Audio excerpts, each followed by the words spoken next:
In this video, we'll talk about the 6/3 chord, which should always be played in 3 voices if you're a beginner. We see that I've given the realization at the very beginning, and I've even given the first 6 chord. Now let's continue.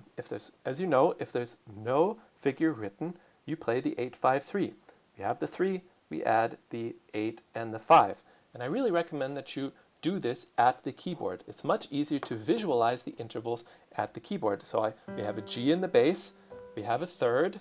Well, you just simply fill in the remaining intervals. Next we have here an octave in the measure 3. We have a C and an octave. We need the 5 and the 3, like this. Now we have our first 6 chord, which I've also given for you. We have E in the bass, a third, and a 6. That means that the 6 is actually an abbreviation for the figure 6-3.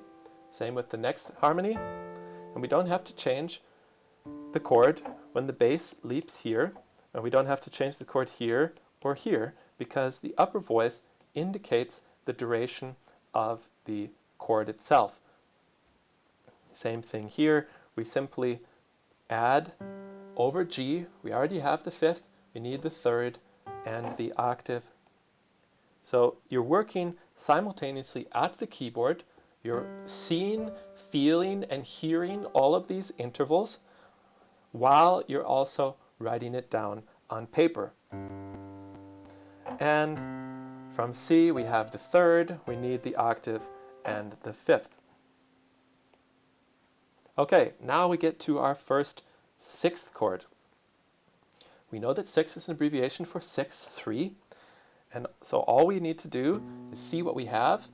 In the bass we have a B, here we have a 6th, and we need to add the 3rd.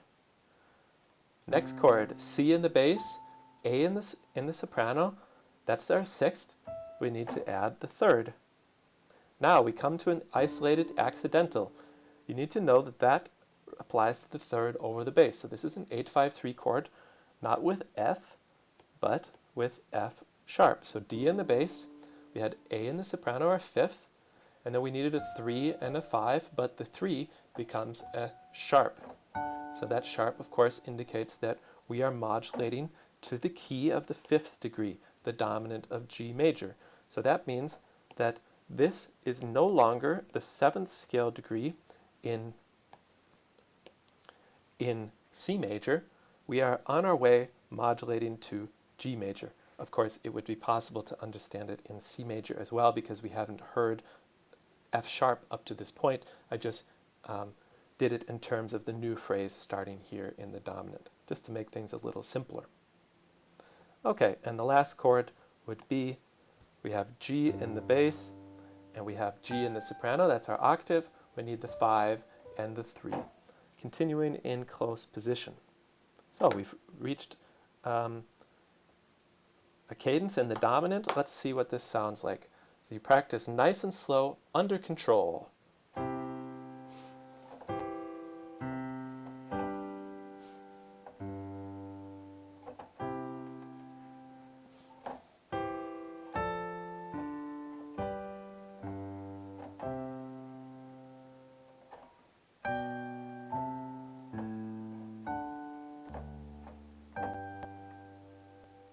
And you continue in that manner for the remainder of the exercise, which is a little bit longer than those exercises in the previous set.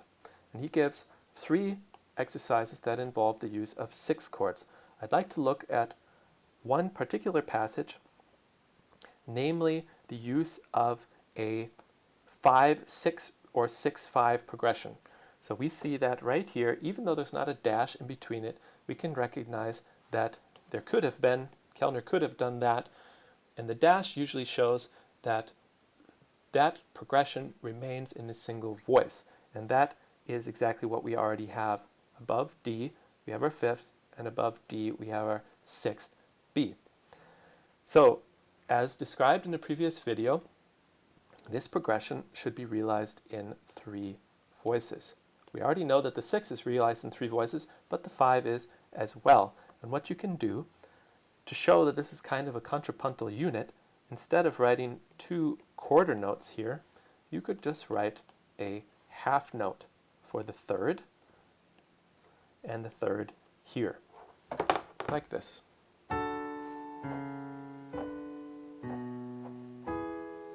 Like that. And I already played the following chord here. We know that the sharp refers to the third above the bass. Okay, in the following video we'll talk about 6/5 chords.